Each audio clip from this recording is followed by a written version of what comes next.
មករៀបចំកម្មវិធីសម្រាប់គ្រប់គ្រងហាងនេះដេប៉ូបោះដុំអីវ៉ាន់គ្រប់មុខអញ្ចឹងសម្រាប់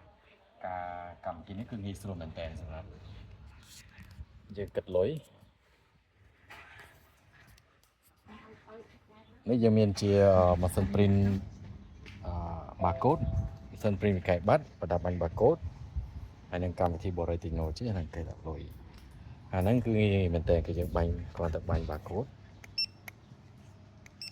គឺយើងអាចលក់បាននេះសរុបលុយ$34អ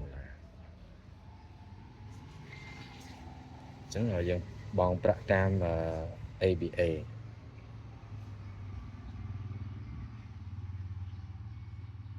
នេះមកខ្ញុំ print 2សន្លឹក